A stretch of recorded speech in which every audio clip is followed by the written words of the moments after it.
and thanks for joining us on Nationwide. I am Dennis Adigunloye. We'll begin in Lagos, where Nigerian-born British boxer Anthony Joshua says he is targeting wins over Tyson Fury in 2025 and a third World Heavyweight Championship.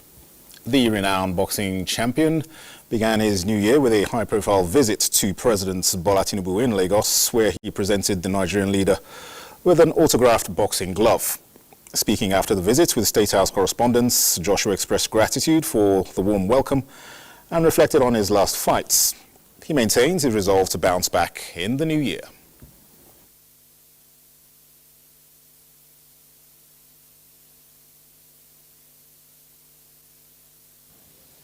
The energy is 10-10. Obviously, we're here in December, so it's a big celebration for the Christmas and New Year period. But in general, the energy in Nigeria is good, and I got to meet His Excellency. They do an amazing job at hosting me and my family today. I get to see how the country's organized and run, and they have big plans for the future. Hunger makes me more hungry, makes me want to work harder, because time is of the essence. Time is limited, so I just want to put in more work. 2024, when I look back, I believe I could have done more. And now I have another chance in 2025 to do more. I'm going to make sure that I take every opportunity that comes my way. Okay. The chance for you to be a three-time world champion is still not over. What shots are you giving at this? We saw what happened between you and Daniel. And would you think you should have done some things differently? Of course, I should have won, but I didn't. And I'm going to go again. Ups and downs, they happen. Some people is always up. My life is up and down. So I've got to get used to the turbulent times and keep riding the wave. I can't stop now. I have to keep going until I reach my destination. What are you targeting this year? Three-time world champion. And Tyson Fury. So when is that happening? We're not sure, but that's my target. 2025, I'm targeting Tyson Fury. Anthony Joshua talking on his plans for 2025. In the meantime, President Bola Tinubu has announced plans to undertake massive value reorientation programs in the country that will promote shared values and beliefs under the National Identity Project. In his New Year message to Nigerians, President Tinubu said he would be launching the National Values Charter, already approved by the Federal Executive Council, as part of efforts to encourage citizens' devotion to the nation. Proposed by the National Orientation Agency, the National Identity Project is a set of policies that prescribe the values, characters and national symbols of the country in more meaningful ways that connect citizens and leaders to shared aspirations and goals. The President also announced plans to convene a national youth conference within the next 3 months, saying the relevant government agency has been instructed to work out the details as soon as possible. Nigerians should cultivate the habit of paying their taxes for a better economy and meaningful developments. These are part of His Royal Majesty the Asaba of Asaba, Professor Epiphany Azinge's submissions as he briefed the media in Asaba. Helen Dunku reports. Briefing journalists in Asaba, the Asaba disclosed that paying of tax is statutory in developed countries. As such, Nigerians should develop the culture of paying their taxes to enable governments at all levels improve infrastructural development and the revamp of the economy. He also disclosed that the traditional administration of justice system should be encouraged to foster peace and unity in communities. Nigerians should learn how to pay their taxes. When people pay tax, they also expect a judicious use of the tax they pay. Hence, in other climes, when you are talking about public funds, they usually refer to it as the taxpayers' money. Don't misuse the taxpayers' money. Don't misuse it. Public accountability, transparency in budgeting and every other thing everything flows from the taxpayers' money. The issue of security, the Asaba believes it's a collective responsibility as he wishes all Nigerians a prosperous new year. In Asaba, Helen Dunku, NTA News. Now, thanks to the federal government's proactive immunization policies, echoing World Health Organization recommendations, vaccines have made monumental strides, eradicating some diseases and drastically reducing the toll of 6 deadly killers. Public health officers in Bayelsa State reveal that vaccines have significantly improved the health standards of children and adults. Let's now join Ifoma Aihoji as she delves into the benefits of immunization in Bayelsa's remarkable vaccine uptake. Dozens of years down the line, several innovations have made vaccines more acceptable and effective. Hence, the national immunization policy in Nigeria, which aims to end vaccine-preventable diseases in children and adults, focusing on routine immunization. Immunization is very important because it helps both the mother and the baby. Our period is from 0 to 5 years. But some mothers, at the time, they will stop. Those one will have something we call tracking. Those one will go to meet them during our outreach. I've been taking this immunization for my children. This is actually the 5th one. I've never watched anyone to the hospital.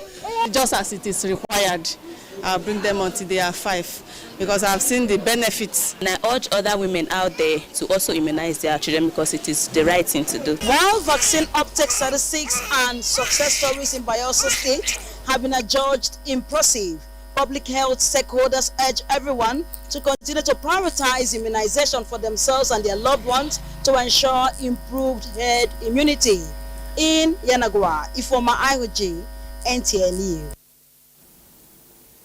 And in its sustained campaign against assistance towards meeting the health needs of the aging population with disabilities, the National Senior Citizen Centre has donated assistive devices to 2 communities in Okuzu, Oyi and Amobia, Oka South local government areas of Anambra State. The centre donated wheelchairs, guide canes for the blind, hearing aids, crutches and diabetes test kits, among other devices. The DG, NSCC, represented by the Head Corporate Affairs, Media and Communications, Umini Oden, presented the devices to beneficiaries to support a medical outreach.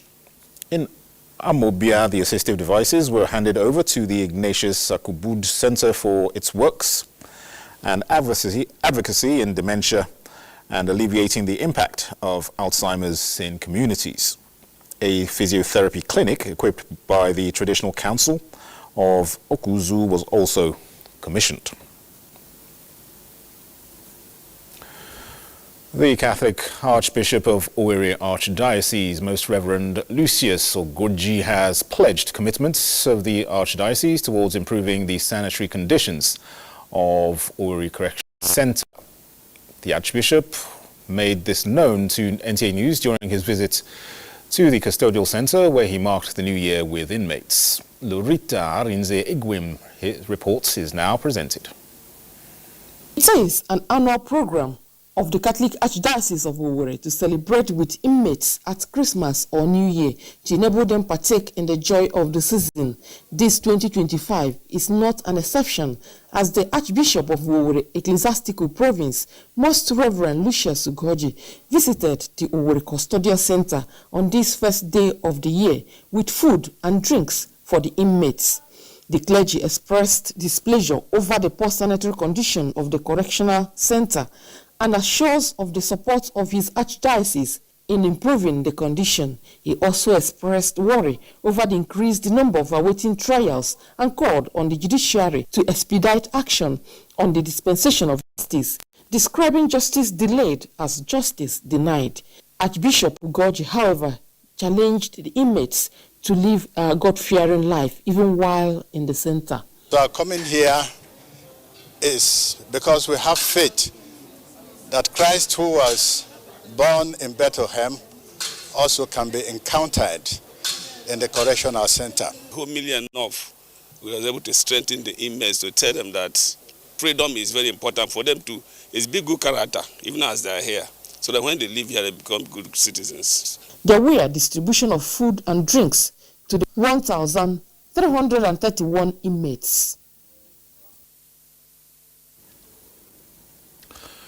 The management of the Abubakar Tafawa Balewa University Bauchi says the physical screening for prospective students for admission during the 2024-2025 academic session is still ongoing, and all candidates for admission who have duly completed their online screening and have been invited for the physical screening but who are not able to do so should hasten to complete the process.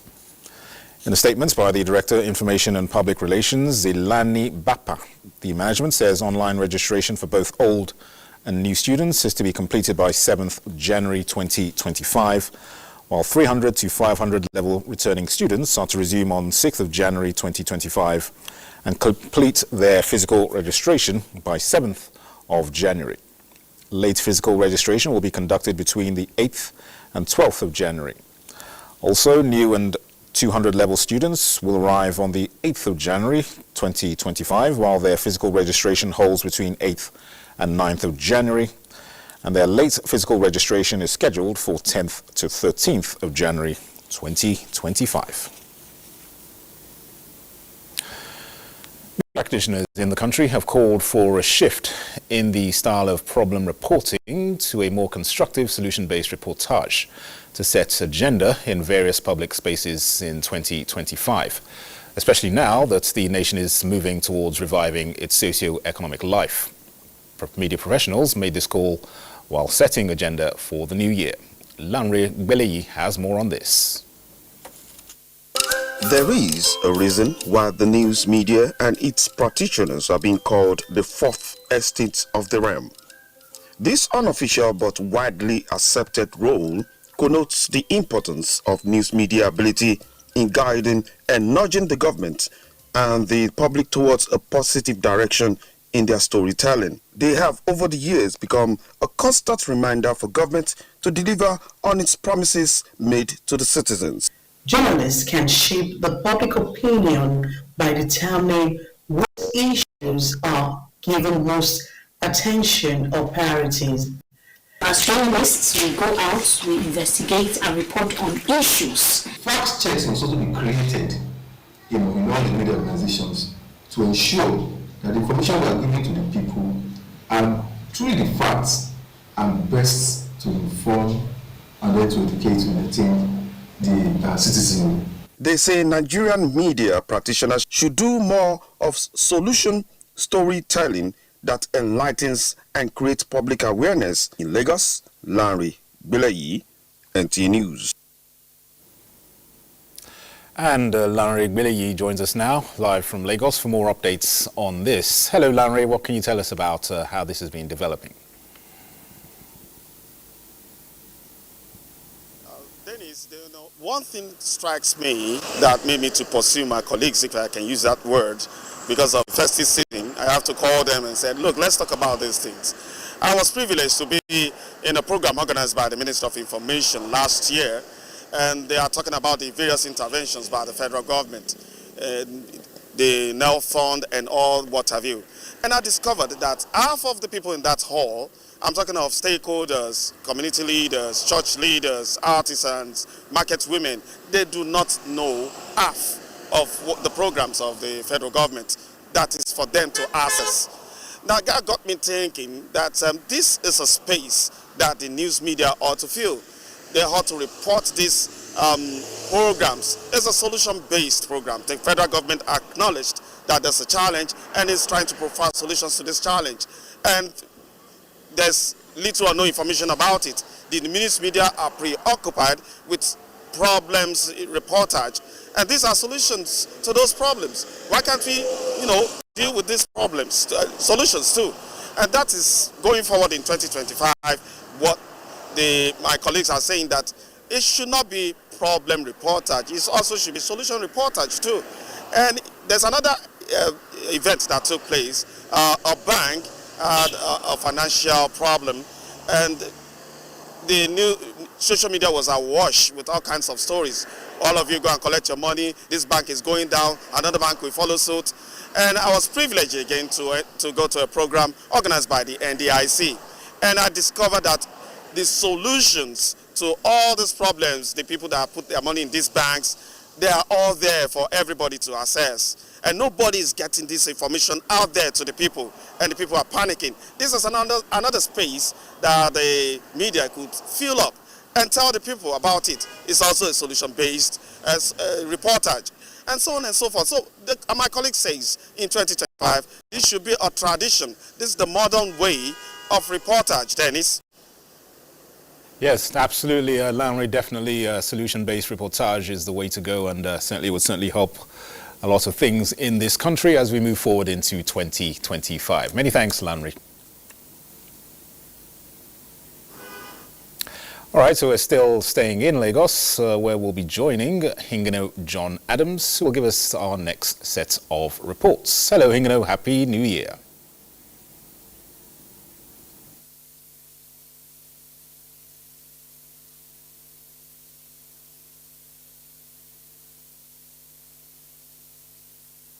Examine some of these initiatives and our reports. Nigeria's blue economy is targeting 2 trillion naira by 2027, and to achieve this, critical infrastructure needs even desired attention and necessary policies formulated. Securing the maritime domain is also important. That is why stakeholding agencies are collaborating with the nation's Navy. Key players say the massive upgrade of critical areas in the transportation sector and several infrastructure under rehabilitation, 2025 already looks bright. Nigeria's maritime and blue economy stand as a pivotal sector to foster sustainable economic growth of the nation. We will be looking at such areas like strengthening the blue governance, transforming port operations, enhancing port infrastructure, and promoting blue economy investment. This roadmap is designed in such a way as to enable our ministry to fulfill its mission of formulating and implementing policies, programs, and initiatives that will facilitate the development of an inclusive marine and blue economy ecosystem. Completion of projects such as Lagos-Calabar Coastal Road, among others, will open up the export and import potential of the country, as well as improve ease of doing business. As soon as this is concluded, a lot of congestion on our internal routes will become, less by over 90%.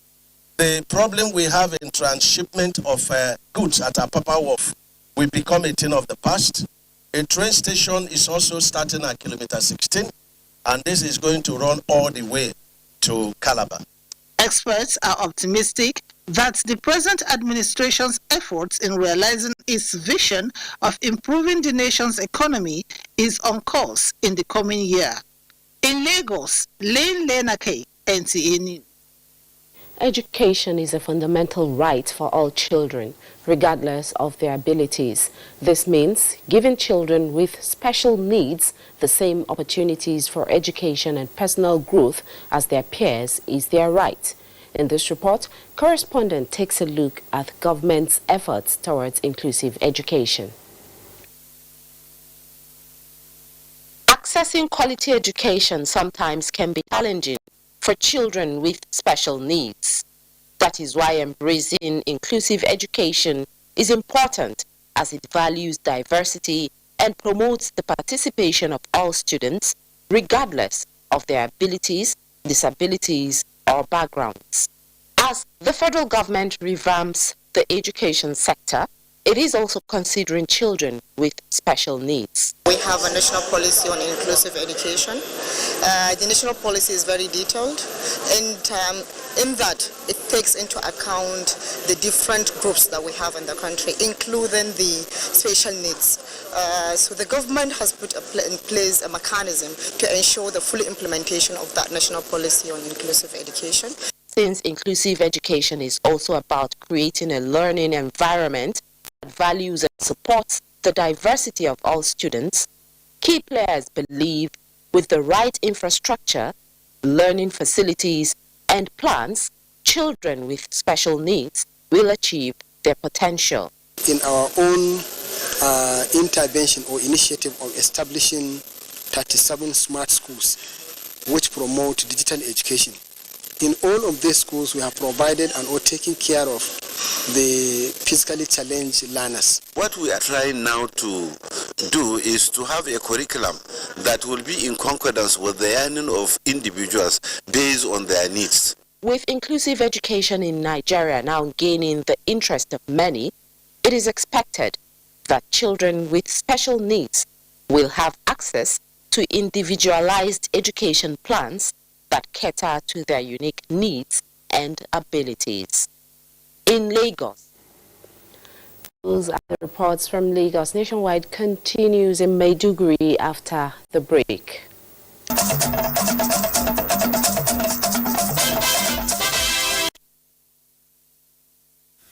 Welcome to Maiduguri. Governor Babagana Umar Zulum has presented 8 billion naira checks for settlement of retirees' entitlements, including gratuities of primary school teachers. The presentation of the checks was made at the Government House during a brief ceremony with officials of Ministry of Finance and leadership of the organized labor in attendance. Muhammad Goni reports. 6 billion naira is for settlement of retirement benefits of civil servants who retired between 2019 and 2021, including permanent secretaries, accountant generals, and auditor generals, while 2 billion naira, according to the governor, is for settlement of primary school teachers' gratuities. The present administration in Borno State has made prompt payment of salaries, gratuities, and other entitlement a priority, with the state authorities paying over 25 billion naira for the settlement of retirees' benefits in the last 6 years, as Governor Zulum revealed during the check presentation. While reiterating commitment to clearing backlog of retirement benefits before leaving office, the governor frowned at diversion of funds meant for settlement of workers' entitlement, warning that such actions should not be allowed to go unchecked.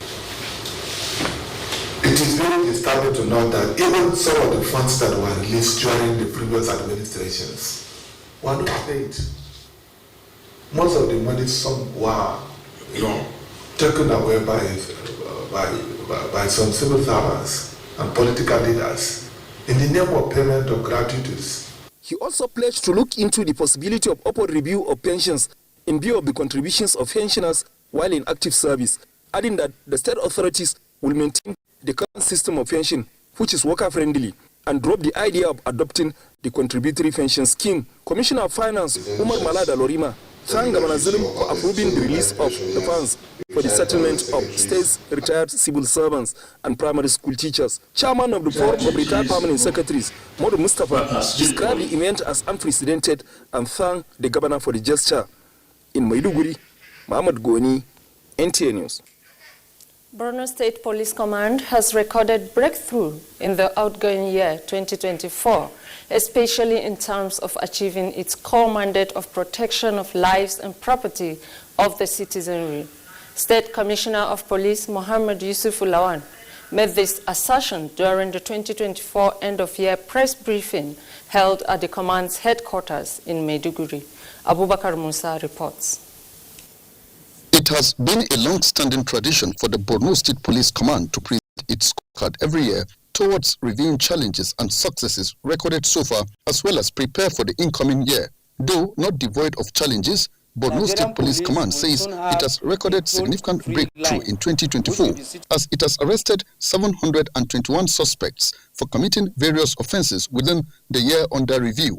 We have a state-of-the-art evidence storage facility which was donated by UNDP, the first of its kind in the Northeast, where such evidences collected can be well handled, stored before forensic analysis. All these achievements, the police say, cannot be achieved without the unwavering support of the Inspector General of Police, Kayode Egbetokun, and Governor Babagana Umara. With the support of NCC, the Nigerian police will soon have a toll-free line which will be situated at the control room here in the headquarters. I think they have put all the gadgets. It's for us now to go and announce it and give people that number. The command has also acknowledged the prevailing cordial relationship between the police and citizens of Borno, particularly in the area of information and intelligence sharing, and called on residents generally to sustain the momentum for greater results to be achieved in 2025. Meanwhile, Borno State Police Command has paraded suspects engaged in armed robbery and theft, including one Musa who has been supplying food and non-food items to Boko Haram insurgents. In Maiduguri, Abubakar Musa, NTA News. And that is our contribution from Maiduguri. Nationwide continues with Dennis in Abuja. Good evening. Many thanks, Wadiam, and good to see you. Now, the Kano State government has reaffirmed commitment to strengthening collaboration with various security agencies in a bid to combat criminal activities in the state. This formed part of resolutions reached at the end of a stakeholders meeting. Abdullahi Mustafa has details.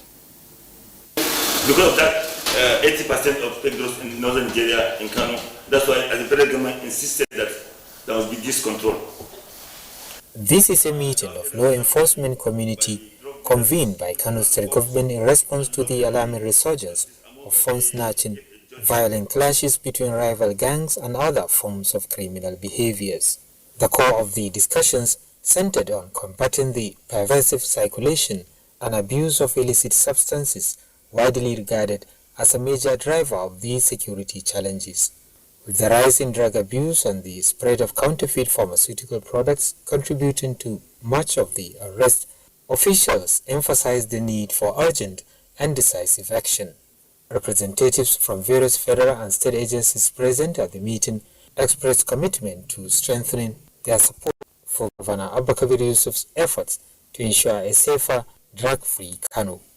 Director General of the Special Services Directorate, Government House Kano, Air Vice Marshal Ibrahim Umaru, expressed gratitude for the support from all parties involved and assured of enhanced collaboration in the fight to restore peace and security to Kano. Abdullahi Mustafa, NTA News. Our next port of call is Port Harcourt, and Jenny Bassi is our guide. Hello, Jenny.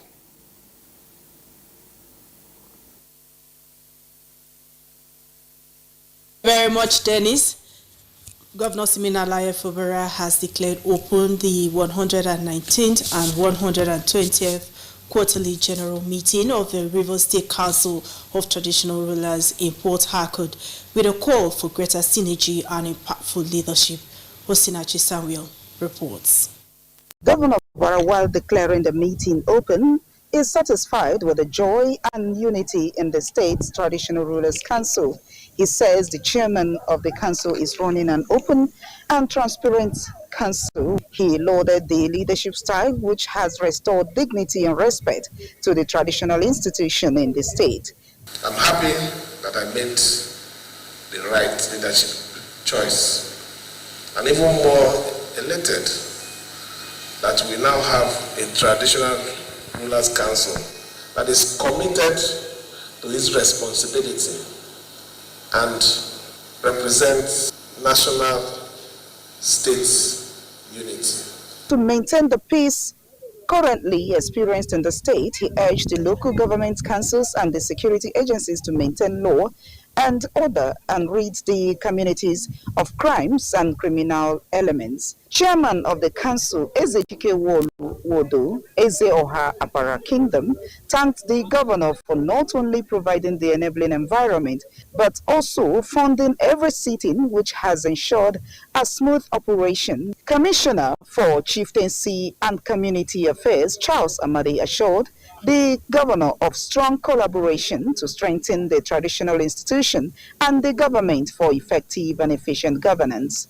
As chairman of council, profoundly thank Your Excellency for not only providing funds for this meeting, but to respond to the economic realities of the time, and for coming in person to perform their statutory duties as governor.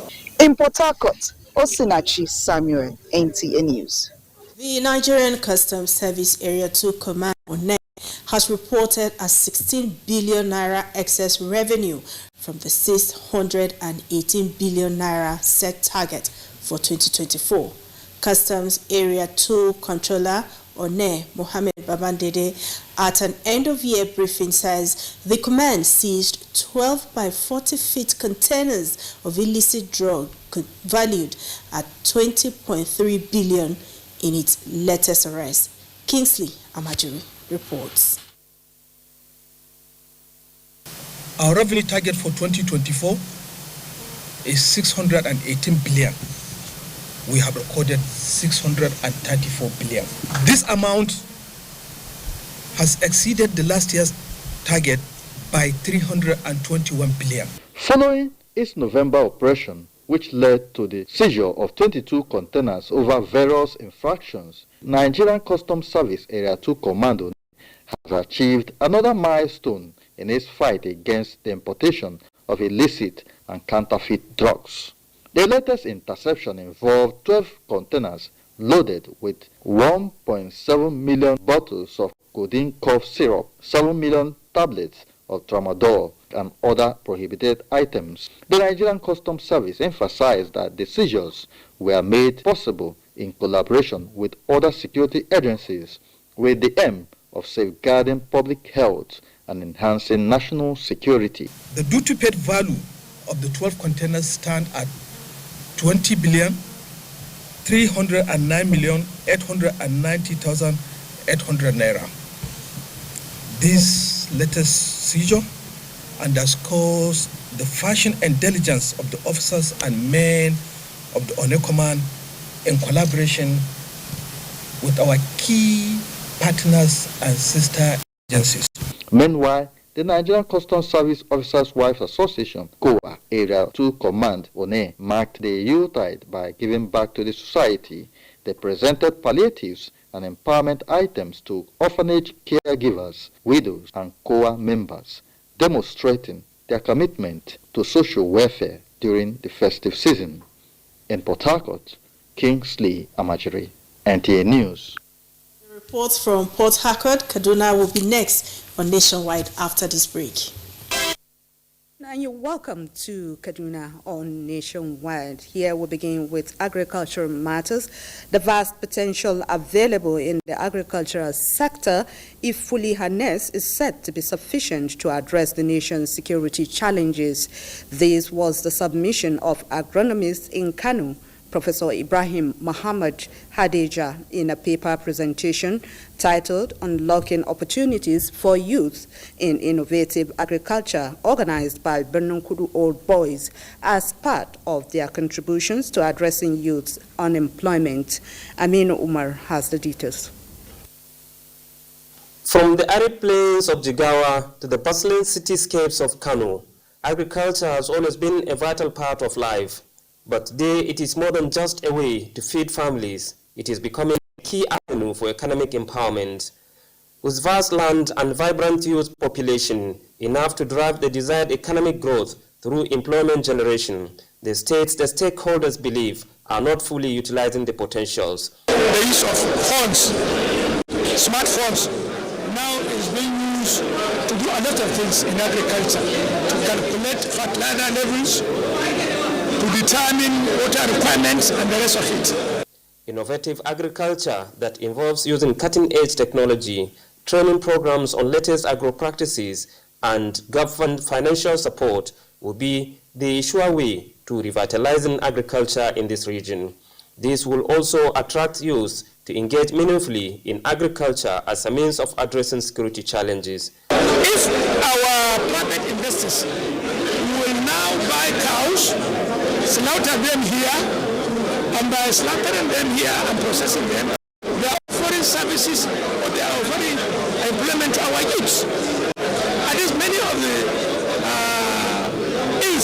advices committed by youth will go down, including Daba.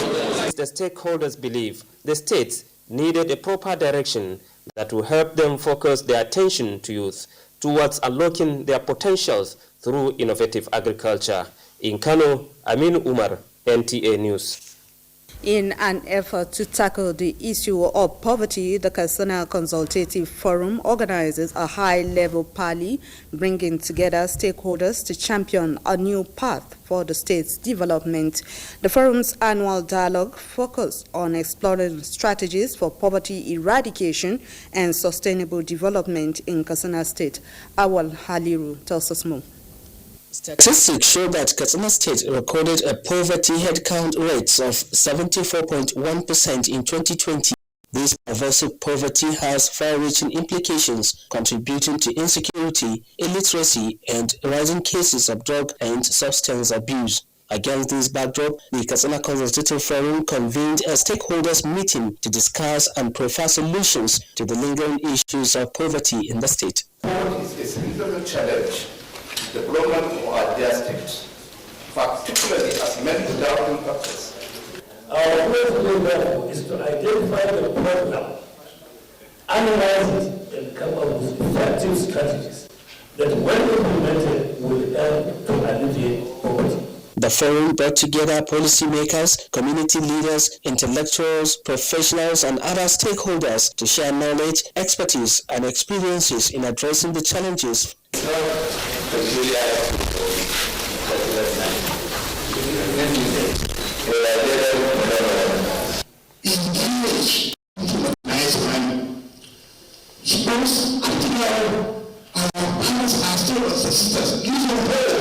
Comes to palliatives that have been carried out throughout the past year, which are kind of short-term measures when it comes to addressing some of these issues.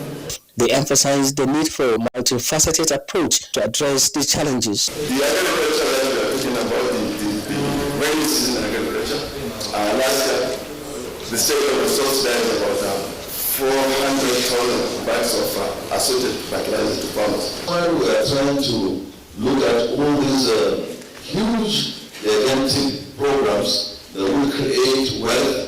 With a focus on developing innovative solutions, the forum aimed at facilitating collaboration towards driving development and improving the lives of citizens in the state.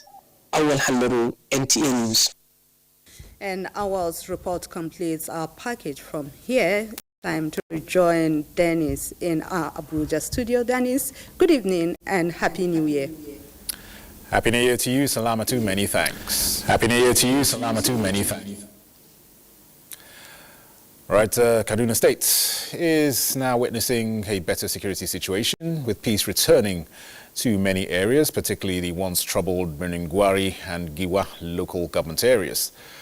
Reviewing 2024, the Minister of Defense visited Kaduna, where he commended the gallant security personnel and the Chief Security Officer of the state, Governor Uba Sani, who played a critical role in supporting the security agencies.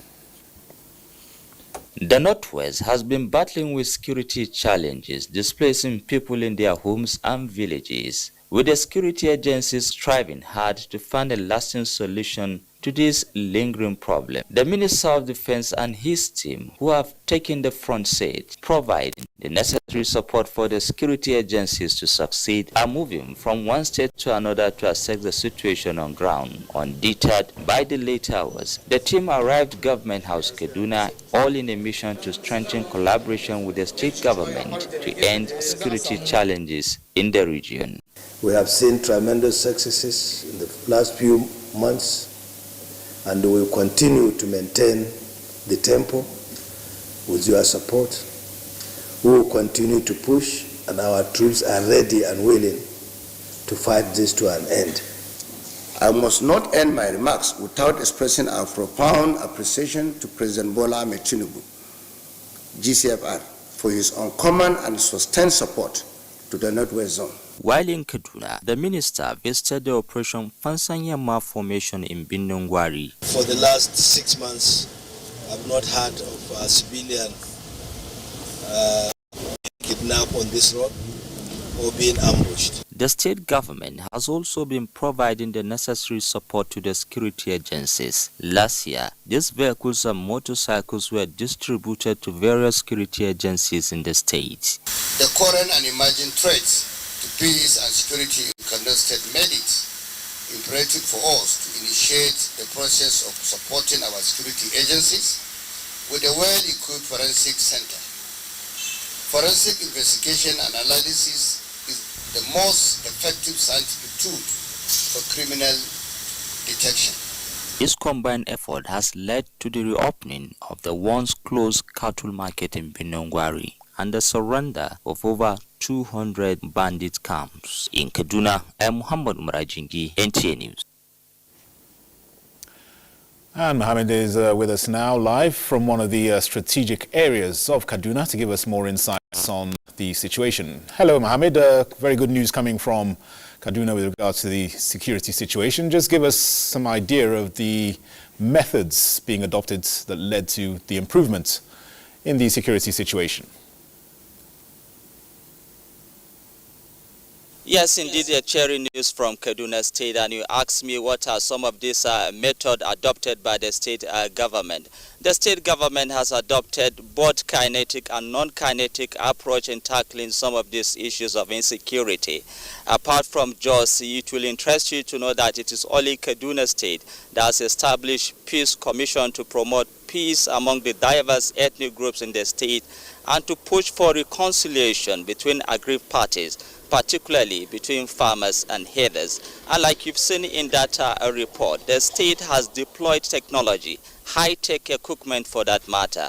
The first and unique forensic center unveiled to detect crime, where evidences from crime scene are being brought to the center for analysis to identify some of these bandits. The state also has a command control center where deliberately drone cameras are fixed in strategic locations across the state to detect any further breakdown of law and order. As well, like you saw in that story, the visit by the minister is a moral booster to some of these troops to encourage them to continue going to the thick forest to take the fight to this bandit.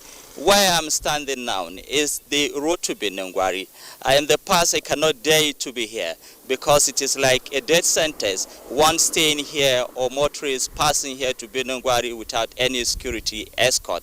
But you can see me here, staying here freely, reporting live from this location because peace is gradually returning. And of course, over 200 different camps of bandits have repented. I was there myself at Benongwari, where some of these notorious leaders of these various camps like Jombros have surrendered.